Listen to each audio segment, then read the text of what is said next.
Hello, dear listener. It's been a very busy week in the system of white supremacy. There's lots of headlines I could go over, but these are the ones that have most caught my attention this week. There was a white high school student in Hampton, Virginia, who posted a photo on Twitter, holding a black student in a headlock with the caption, "Hunting niggers one coon at a time." Again, racist man, racist woman, racist child. I mean, this just goes hand in hand with, with the white rapist kids in Idaho and the white kids with San Jose State who were tormenting the black roommate and put like a bike lock around his neck and were calling him 3/5. White children, white adolescents are not ignorant regarding racism. And again, white parents don't get attacked for the behavior of these kids. The kids just, their behavior gets written off as, oh, they're just kids. White kids are allowed to be kids and just say stuff and people dismiss it as a child's action, whereas if a black kid does something wrong, they deserve to die for that, pretty much. Or at least be locked up for the rest of their lives. And again, with the white supremacists rallying multiple times in Virginia, this should also let you know. I mean, white supremacy isn't a product of one location, but Virginia, once again, white supremacists in Charlotte, Virginia, another white supremacist in Hampton, Virginia. There was another story about a white firefighter who brought a watermelon as a gift to a predominantly black firehouse. And they said that he was fired, but you know how white people are. He'll find, and once a white person is confirmed as a racist, they always have work with other white people. They have a job waiting for them. But it's very telling to me the amount of hatred it takes for a white person to go out and buy. That guy could have bought anything. He could have bought anything to bring to those guys a gift, but to go out and deliberately buy a watermelon and bring it to a predominantly black firehouse with all these black men and expect them to laugh, it really says how much white people really expect us to have no self-respect. That this white man expected to bring this watermelon in there and have these black men look at it and basically have this white guy screaming nigger in their face, and he expects them to laugh it off as nothing. It really says a lot. It takes a lot of contempt for a white person to do that. It really says a lot about the white psyche. And in connection to the article I read about this, and looking at the social media responses linked to the article and the way the people minimize what actually transpired and tried to make it seem like there was some way that this possibly was not racially motivated. It's like white people really are trying to create an environment where only way you could possibly attribute something to racism is if someone actually does scream nigger in your face. And if the person doesn't use a slur, then it's not racism. Plausible deniability. It's like them taking down all of the signs, racist signs in the 60s. If we don't have up white-only signs, then you can't accuse us of being racist. And that's pretty much what this is. Like, the guy brings a watermelon to a bunch of black men as a gift, and he's supposed to have plausible deniability about this. And they use terms like racially insensitive, discriminatory, intolerant, prejudice, bias to describe this behavior, this incredibly hostile behavior. And again, media is saturated using terms like this, terms that no victim of racism should ever use, terms that white people love, that they use so frequently to describe even terroristic acts that are even worse than this, and they use terms like racially insensitive or intolerant to describe acts of violence or intimidation, and they use these sort of terms. No victim of racism should ever use these terms. And whenever you see these terms in writing, you know that the person who wrote it is not serious about racism.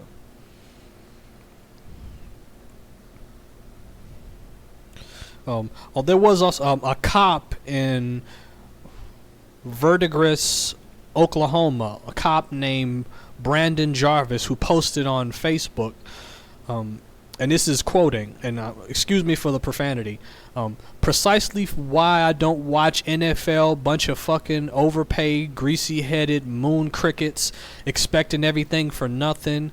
It would make my day to bitch slap the Jerry juice out of every one of them hair. Fuck them. You know? And reading that, I didn't know, I mean, I'd never heard the term moon crickets used to describe black people. I had to look in the article. I had to go further down. In the article, they actually make reference to what Urban Dictionary describes as moon crickets, and they said that it's derived from early slave times when black people would come out at night and sing slave songs under the moonlight like crickets. And again, to me, that reinforces, again, white people are not ignorant about racism. I mean, I read books about racism all the time, and I'd never heard the term moon cricket used to describe black people. I mean, maybe whoever's listening to me now, maybe you have heard it. Let me know if you have heard it or if you read about it beforehand, and maybe I'm just new to the party. I never heard that term used before, and it reinforces white people. They know their history better than we do. They know our history better than we do. This guy was a cop, and he should not be dismissed as just some ignorant, dumb white person. These white people know their history of terrorism. They know their legacy. And they know their traditions. And again, for a cop to use an expression like that in reference to black people, again, it reinforces what law enforcement is all about. The kind of people that are patrolling the streets, and you're constantly being told that they're here to protect you. This is the mentality of them, and they could be made to be so angry by some players kneeling during the national anthem and talking about evoking, slavery in their language, which of course is appropriate, being that cops originate in this country as slave catchers. White people are not ignorant about racism. Of course, there were a lot of articles I read this week about victims of racism being disciplined for demonstrations or kneeling during the national anthem. There was a black NHL player named J.T. Brown who received death threats and racial slurs thrown at him for having raised fists during the national anthem. There was a college quarterback named Jairi Durant who was kicked off of team. He went to Albright College in Reading, Pennsylvania, and he was kneeling during the national anthem for the second straight game and then got kicked off of the team. There's even a black teen in Houston, Texas, named India Landry was the teen's name, and she was kicked out of school for not standing during the Pledge of Allegiance. She'd sat through the Pledge of Allegiance in the classroom for at least 6 teachers, he said about 200 times, and had no problem. But when the one time that she sat during the national anthem in the presence of the school principal and a secretary, then she was punished for it and kicked out of school. And again, the principal's name was Martha Strother. I assume it's a white woman. I mean, that's what kind of behavior I'd expect from a white woman. Hostility, again, thrown at a black child for sitting during the Pledge of Allegiance. I mean, but again, white women. Oh, and there was a kicker for the college team, college football team Pitt, named Ian Troost, who kneeled during the national anthem, and no discipline was lobbed at him from his coach. The school didn't attack him. There were no attacks in the media. They said even he seemed to be getting praised, reinforcing, again, I have not seen one single white person involved in any of these demonstrations being attacked in the media. Not one. I've only seen white people get praise for kneeling. Like I said, that there's no debate. This whole NFL protest, kneeling during the national anthem thing, it's not about, it's on race is all it's about. It's about racial control. It has nothing to do with patriotism. It has nothing to do with the flag or the military. It's all to do with racist white people angry of Negroes showing discontent and wanting to control the black population's thought and show who the master is. That's all it's about. And they don't care when white people do the exact same thing. White people can kneel, they can throw up fists, they can do whatever they want to do, just like all these white people out running around doing all these protests with Black Lives Matter. They're just white people having fun, playing around with with victims of racism. White people that don't care at all about what's going on. They just see it as recreation, having fun. They know their lives are not going to be affected in any negative way by participating in these protests. It makes them feel rebellious to be involved. And then once they've had their fun, then they'll go on to probably join the police force. This is how white people operate. Two funniest things I read this week, both written by white females. One by the National Review. The author's name is Jennifer Bracaris. The title of the article is "The Intellectual Roots of the War Against Christopher Columbus." And basically the author is attacking all those people who protest Columbus Day and want to rename it Indigenous Day or Indigenous Peoples Day. And the author pretty much calls Christopher Columbus this humanitarian that wanted to civilize and bring religion to the native people. He was just another guy. There was nothing special in regards to his violence that he dished out. It was no different than any other European. He might have been involved with slavery, but everybody was. I mean, Africa, Asia, and Arab, they had slavery long before him, so nothing he was doing was anything special. He was just another guy doing a job, and people need to stop dumping on him. And the author, more hilariously than that, attributes any criticism to Christopher Columbus to being a Marxist, being anti-capitalist, being anti-Catholic, anti-immigrant, and basically you're a Klansman if you're against Christopher Columbus. Because in the 1920s, the KKK had some sort of campaign or whatever against Christopher Columbus, and basically today, if you're against Columbus, your motivations for being against him are the same as the Klans. Basically telling anyone who's against Christopher Columbus what their motivation is. I mean, really, this author is doing no different than Donald Trump in regards to these NFL players. They're protesting police violence, and he's turning it into something about patriotism, and you're disrespecting the flag, and you're against the military and all that. Turning it into telling people what their motivation to do it, even when something is so obvious. I mean, anyone who's ever read, I've read a few books about Christopher Columbus, and all of them say the same thing about him. You can find books with letters written by Christopher Columbus. It is nothing to debate when it comes to Christopher Columbus. He was a genocidal, raping, enslaving monster. The embodiment of the capitalist system and what capitalism is about. He was a really important figure in the slave trade, apart from, raping the Americas of its resources, of gold and cotton and anything he could get his hands on. He was not a good guy. He was not just another guy. But the article, again, this is what white people try to promote. They expect us to not have read any books about this. You can find this information easily.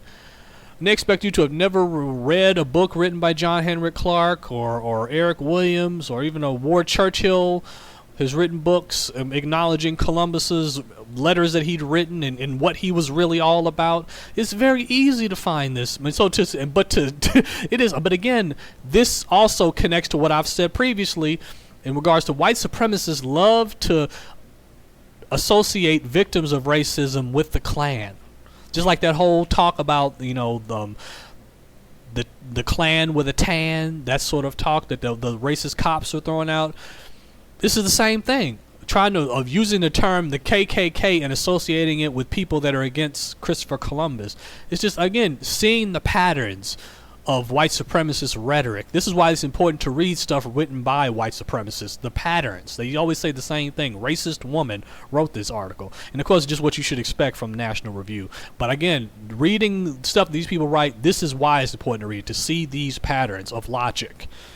Or lack of logic that they have. This Columbus article is very similar to what I read in that book, Black Over White, written by Winthrop Jordan, where he's in his defense of Thomas Jefferson. White people really have a knack for defending the absolute worst of their race, people who are responsible for such horrors, and trying to make them out to be these humanitarians or these people with conscience that wouldn't do anything bad intentionally, who had no ill will towards anyone. They were no more different than any other people of the time period, and we shouldn't judge them by today's standards. That's what I said again.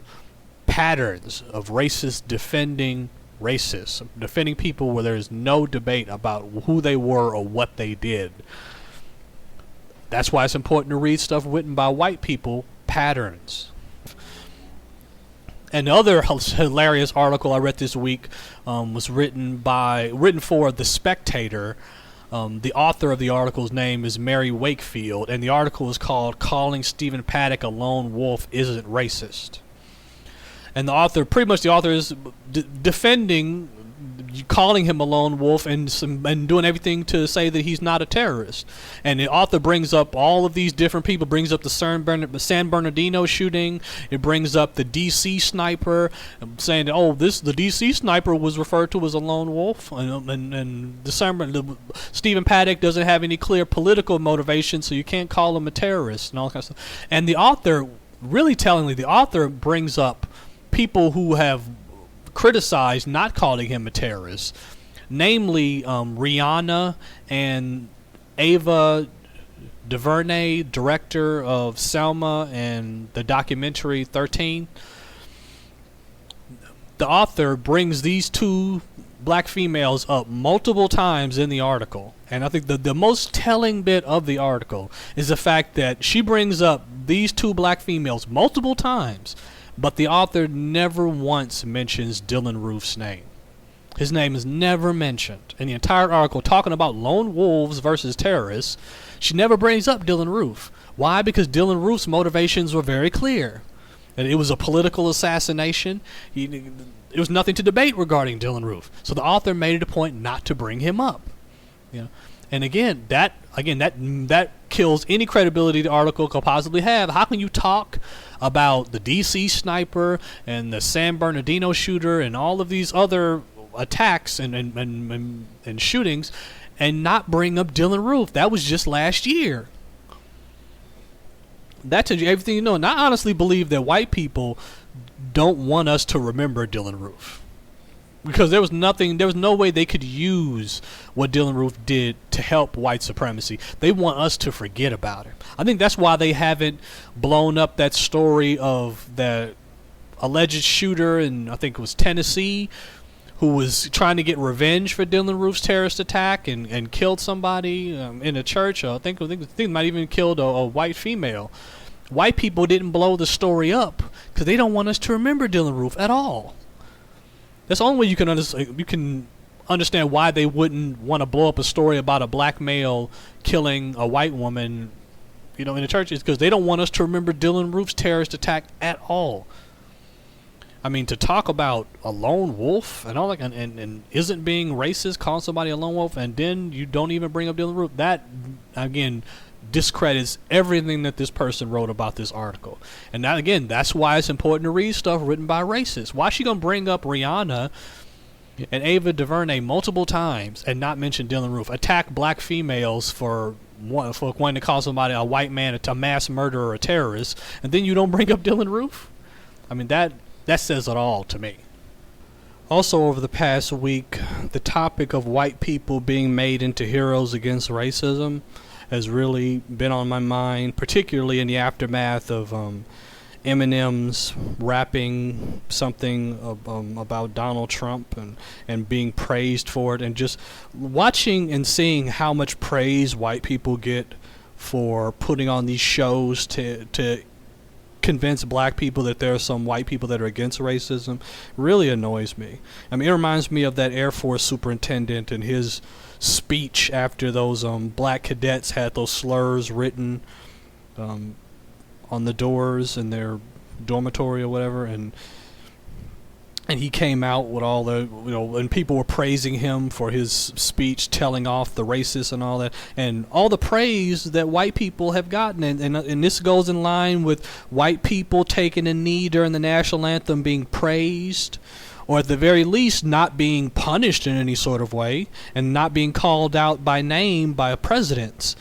white people being praised while black people who do the same thing these white people do getting trashed and getting punished and being called names and attacked on social media.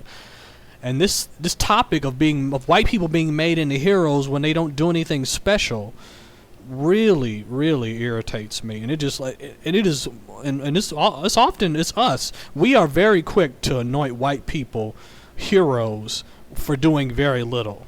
We're very quick to anoint white people, almost giving them honorary black status just because they come across like they're down with our quote-unquote culture. I call this like the Bill Clinton effect, how Bill Clinton was able to dupe so many black people in the 1990s. And he did as much to hurt us as any president over the past couple of decades, but because he kissed black babies and played a saxophone and convinced black people that he was really down with us, and we all patted him on the back, and even after that Monica Lewinsky stuff, black people were defending Bill Clinton. Remember seeing black comedians like Chris Rock or Dave Chappelle had whole bits standing up for Bill Clinton. And that is so disturbing for me looking back at it and knowing what Bill Clinton was up to in regards to doing everything he could to hold black people back in the 1990s and do as much harm as he possibly could, and increasing the prison population and all that. He was terrible president, and definitely an enemy to the race that no black people should be honoring.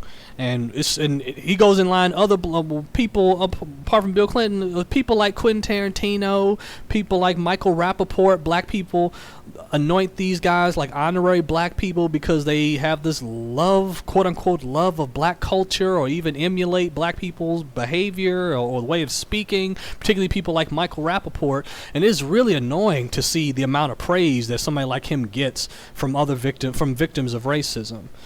He's not a hero to the race. And you even see black people posting stuff on like Facebook talking about in reference to like that old sketch from Chappelle's show regarding the race draft, when you're drafting people from different races, and talking about, can we trade Ray Lewis for Michael Rappaport?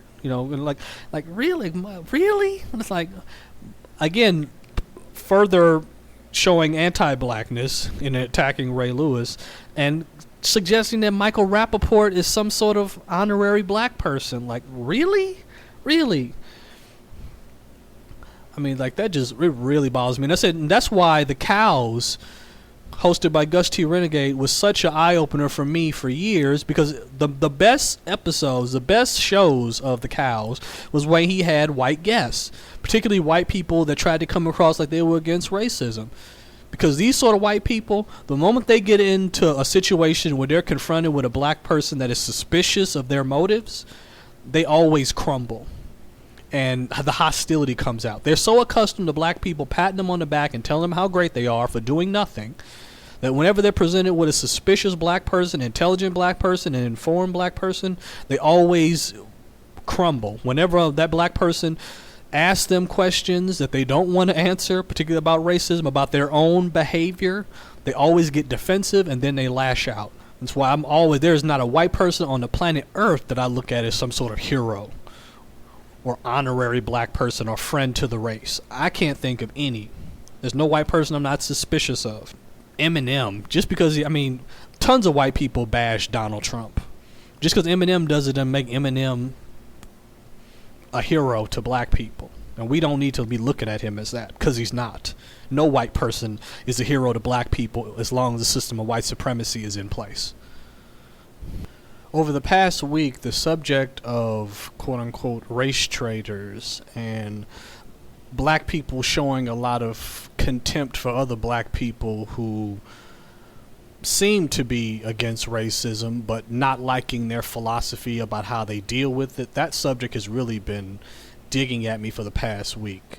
On social media, I saw a post from someone that was lobbing hatred at the NFL players for kneeling during the national anthem. Not because they were kneeling, but the person obviously didn't think that the players kneeling were showing enough black self-respect, and they were, throwing profanity at them and saying that the players are just slaves and F them that, and showing a lot of hatred towards the players because the players didn't do what they wanted the players to do.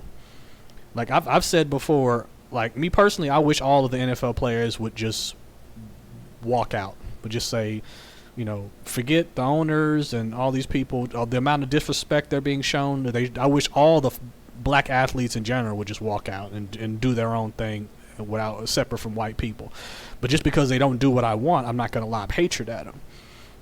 But the amount of contempt that came across in that post from a black person that seemed like they were against racism themselves, but showing so much hatred towards other black people, really stood out to me. And after that, I saw someone posting something on Facebook, one of those things where they post like a picture with statistics and writing on it. The person who posted it didn't write it himself. They're just sharing something that somebody else sent them about W.B. Du Bois and all of these claims in the post saying that he destroyed Booker T. Washington and he destroyed Marcus Garvey and all that. And at the bottom of the post is like, don't be like him. Don't be W.B. Du Bois.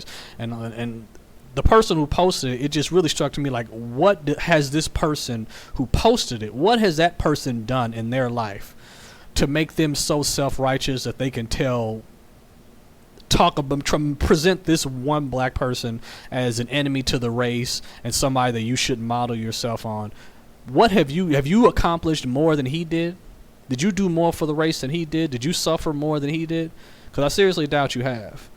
And it's like people just sharing information, people that don't even know the facts themselves, who just, they receive something on social media and they just share it with somebody else. Like me, when I post stuff that I've read personally myself, and I'll post excerpts from the book that I've read, or I post my opinions based on the information I've been given. I don't just take information I get from somebody else and just present it as my own information. I cite the source of what I read it from, or I just give my opinion. But it annoys me when people just share photos with stuff written on it and they don't know if it's true or not. You see a lot of that on social media. It irritates me, and it just drives home this whole class of black people that try so hard to come across like they're against racism. They're the ones who yell the loudest, the ones who think of themselves as black nationalists, African warrior scholars. People that are really against racism and love to cite other black people who write about racism. They know that it's a serious problem, the biggest problem that exists. But they spend a lot of time attacking other victims of racism because they either don't like that person's philosophies about how to deal with the problem and lob all this hatred towards them. I remember a few years back, there was a Facebook page that I was on that seemed to be very pro-black, and it posted a lot of stuff about racism. And then they posted some video about Dr. King's response to that Birmingham church bombing, and the sentiment of the person who posted it seemed to be that Martin Luther King was some coon Uncle Tom sellout because he didn't preach retaliatory violence in the aftermath of that church bombing. The person who posted it didn't like Dr. King's response to it, so therefore lobbed all this hatred towards him, calling him all these things, when I guarantee that Dr. King suffered more, did more for the race than this person who posted this about Dr. King. He faced death fearlessly. But because you didn't like his philosophy about how he dealt with the problem, you're lobbing all this hatred towards him. I see that so frequently. It is very difficult for black people to have different points of view, different political views, different philosophies, and yet still be respectful to each other. It is very difficult. And this is why, me personally, I am always suspicious. I'm suspicious of everybody. I'm trying to re-educate myself in regards to the way my brain has been so trashed the first 28 years of my life, and in the past 5 years I've been trying to fix the problem. And I'm way behind. I'm still learning myself. I'm not perfect. I can acknowledge my flaws. People who devote all this time to going after other victims of racism, to me, are people that never, ever, ever look into the mirror. They are not self-critical at all, and they come across patently dishonest a lot of the time. I'm currently reading War on the Horizon, Black Resistance to White Sex Assault, and the book that I had read was Negroes and Other Essays. And both those books sort of talk about these figures, these quote unquote, these figures of black people who some deliberately work against the interests of the race. In Negroes and Other Essays, the author Walimu Bomani Baruti, he has two categories. He has Negroes, lowercase n Negroes, that he calls the black people who deliberately work against the interests of the race consciously, and then he has lost souls, which are black people who are more sort of docile and just sort of accept things the way they are and don't do anything to help the race. But the way he wrote about it in the book, although he labels them Negroes, the way he writes, it isn't very hateful.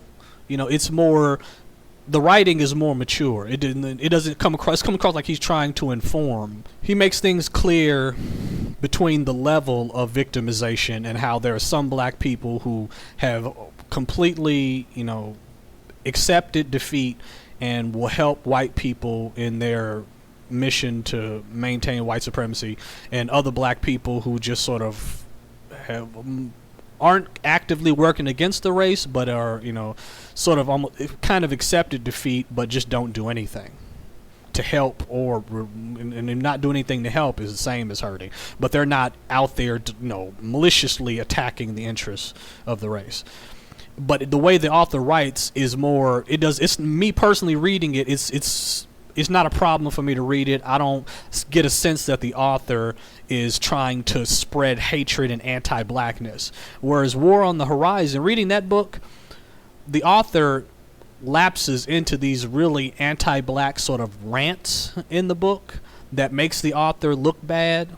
To me, as a person, it makes the author look unkempt. It makes the author look emotional. And in some cases, it makes the author look really dishonest in terms of what they're angry about versus what they're not angry about. Because you can read, like I've said before, reading other books, that you can tell when you're reading a book when the author is angry by the language that they use, and how the author seems to be more angry when talking about black people who they've alleged to be working against the race than even they are talking about white supremacists. All of a sudden, this black skinned coon, Uncle Tom. And to me, like I said, being that the people that sort of got me into this studying of racism were Neely Fuller and Dr. Welsing, and how they were so in control of their emotions and the way they spoke about things. When I deal with victims of racism, we talk about racism in such a hostile, angry, emotional way rather than an informative way, they lose credibility with me. I'm not saying that this book so far hasn't had any constructive information. It does have constructive information, and I look forward to reading the rest of the book. Just occasionally when I'm reading it, the author sort of veers off into just this anti-black ranting that just really turns me off reading the book, rather than just giving me constructive information and let me come to conclusions. That's a problem. That's the thing with me, is that so many of these people like this that I read, that I encounter on social media and stuff, people who, I'm not saying that these people are enemies to the race, I'm not lashing out at these people, but people who just they're so adamantly against racism, but are so eager to attack other victims who don't think exactly the way they do. I mean, I've seen so many figures. I'm not just W.B. Du Bois and Dr. King, but even like Nelson Mandela. People attack Nelson Mandela after he was released from prison and calling him a sellout and all that kind of stuff. And I'm like, hey, and of course, these people who do this attacking, none of these people suffered as much as he did. And yet they actually think they have the right to talking about as if they've done more for the race than he did, or suffer more for the race than he did. You don't have to agree with any other black person's point of view. You don't even have to like them. But when you try to present another black person as some sort of enemy of the race, when you've done far less for the race than they have, it really annoys me. I mean, like, W.B. Du Bois saying that he destroyed Booker T. Washington. Like, I've only read one book about W.B. Du Bois's life, and I read one book that he wrote called Black Reconstruction in America. A great book, by the way. A very informative book. Great book. And I know that he had differing philosophies from Booker T. Washington, but Booker T. Washington was the guy that white people liked. He was the one that was invited to the White House. W.B. Du Bois was thought of as the radical. And yet I'm constantly being told that Du Bois was the one that white people were playing against his race, and they talking about him like he was Sam Jackson and Django Unchained, pretty much. Which contradicts what I've read. And of course he disagreed with Garvey's philosophies, but saying that he destroyed Marcus Garvey is giving him way more credit, giving him all of this power that people love to give other victims. When people lapse into this anti-black ranting, they love to give other black people so much power that black people don't have. It's the same people that were lobbing all that hatred towards Barack Obama during his presidency because he didn't fix all of our problems with one stroke of a pen, as if he even could, giving him all this power and throwing all this hatred at him because he wasn't solving our problems. The white supremacists threw all this hate at him when he didn't do anything to antagonize them, and then you have other black people throwing all this hatred at him because he wasn't shouting black power. Which again reinforced that these people didn't know what the job of the presidency was. I didn't hate Barack Obama. He was doing what the president is supposed to do. And yet white people still treated him like he was waging war on white people. But you also had black people saying that he was waging war on black people, which was ridiculous.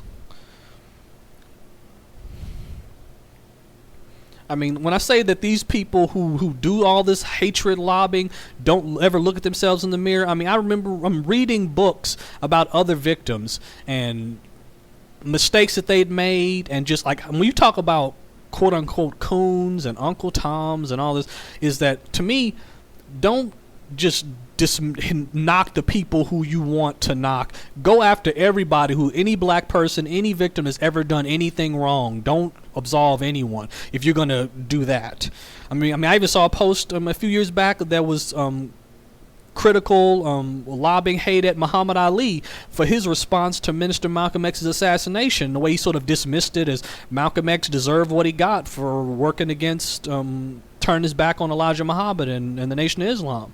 And people lobbying hatred at Muhammad Ali for that. But, you know, it seems to me that most of the people who throw all the terms around like coon and Uncle Tom seem to mostly lob that sort of hatred at people who they deem integrationists historically. You know, people like Dr. King, people like Du Bois were thought of as integrationists. They weren't thought of as black nationalists. That I never heard that sort of hatred lobbed at other black people who were black nationalists, even black people who've done something wrong. Like, I've never heard anyone lobbing hatred at Elijah Muhammad. Even after Minister Malcolm X found him out to be a hypocrite, and all the hell that Minister Malcolm X and his family was put through after he left the Nation of Islam, and even the suggestion, like, it's very hard for me to believe that Elijah Muhammad had no involvement in Minister Malcolm X's assassination. Because even if it's people that under him, Elijah Muhammad's people his supporters that were involved in Minister Malcolm X's assassination, that's still him being involved. And yet I never heard anybody throwing hatred at Elijah Muhammad for being a hypocrite in regards to preaching all this stuff but not practicing it. Because he was a black nationalist, you don't hear nobody calling him no coon or Uncle Tom or sellout, preaching one thing and doing something else. Even though he might have been involved in Minister Malcolm X's death. And I never heard anybody attacking him for that. And yet you hear them attacking Du Bois for saying he destroyed Booker T. Washington, he destroyed Marcus Garvey. If you're going to attack any victim that's ever done anything wrong. I mean, I remember reading Assata Shakur's autobiography, and she was being courted by this black boy when she was young, and he wanted to be her boyfriend, and she turned him down and said that she didn't want to be with him because he was black and ugly. That's Assata Shakur. That's out of her autobiography, which you should read, a great book. She was a victim of racism too. She had been brain trashed when she was young too. She made mistakes. You gonna call her a coon or Uncle Tom because she made mistakes in her life too, or was once poorly educated and needed to be re-educated? I mean, this is why whenever Dr. Welsing or Neely Fuller talked about victims of racism that black people anoint as coons and Uncle Toms and sellouts, take it to this logical conclusion. What do you do with these people? You want to round them up and kill them all? Because if you don't have a solution for dealing with these people, then you shouldn't be devoting so much time to it. To talking about acknowledging a black person doing something wrong, there's no problem with that. I have no problem with that whatsoever. But presenting this person as though they are like the person responsible for the problems of the race, that they're the initiator, they're leading the way, is totally ridiculous. And that really bothers me. And that just reeks of that, to me, that reeks of conditioning as much as the people who show all out this hatred at victims of racism who don't operate the way they want, whether they're, people who they label integrationists and want a quote unquote peaceful world and coexisting with white people versus wanting to separate from white people and throwing all this hatred at these people for that reason. To me, that reeks as much of conditioning as black people who consciously work against the race. People have been just conditioned to just have to be almost childlike emotionally and just can't control their emotions and full of all this all this contempt and all this hostility. And that's why, again, like Dr. Welsing and Neely Fuller, it was all about self-control. And that's the thing that we need to work more about, is making our thoughts and actions clear, logical, and taking things to their logical conclusion. I mean, to me personally, if somebody has suffered more than I have and done more to help the race than I have, I'm not lobbing hatred towards them. I might disagree with their views. I'm sure that if I was the same person I am now back in the 1960s, I would have disagreed with Dr. King's views. But I wouldn't have hated Dr. King because he was a brave man putting his life at risk all the time. So for somebody who's done nothing to help the race to be lobbing hatred at him, calling him some sort of sellout, is so unintelligent. That's the opposite of what Marcus Garvey was about. Marcus Garvey was about bringing the race together, educating the race and bringing it together, and being about black pride. He wasn't about creating all this division within the race. He was about bringing all the shades of black together. And I don't see that many people who claim to love Marcus Garvey out trying to do that. They write whole books called, like an encyclopedia of the people who they anoint as Uncle Toms, a whole book full of people who they think of as sellouts and Uncle Toms. And I wouldn't waste a cent buying any book like that, because that just reeks of just so much self-hatred. And I'm just, you can go anywhere and like there's no pastime that victims of racism like more than just sit around talking badly about other victims. It's so easy. And I'd stay away from that because it's not constructive. I'm about giving constructive information. And that's why, to me, it is very important to be suspicious of all people. I've never read or listened to any victim of racism where I believed every single thing that they said. I'm always suspicious. And of all the people I've read or listened to, Marcus Garvey comes the closest to understanding what we have to do as a race in order to overcome white supremacy. The level, the depths of the problem. He understood the entire re-education process, the relocation process, and the needing to build a power base, not changing the laws that white people have or trying to change white people's laws. White people can have their thing, and we need to have our thing. We need to have our own land. We need to have our own government, our own economy. He understood that needs to happen for us to fix this problem that we have. But even as much as I love Marcus Garvey, I didn't agree with every single thing that he ever wrote. But again, I'm a victim of racism myself. I'm still learning myself. I'm not perfect. I can admit that. I'm still conditioned when it comes to racism. And more of us need to admit our conditioning rather than just lob hatred at other people. I mean, I've been critical in the past of people like Charles Barkley and all black people who are presented in the media deliberately for us to be hateful, to be angry at because they say idiotic things all the time. But I don't present Charles Barkley as being, at the forefront of our problems. He's just another victim that is corrupted. He's not leading the way. and I don't ascribe any. I don't give him more credit than he deserves for our problems, and we give other victims way too much credit. I mean, I expect hatred to be lobbed at me for what I do, and all I do is speak, and yet it doesn't stop me. I expect even victims of racism to not like some of the things that I've said, but it doesn't stop me from saying it.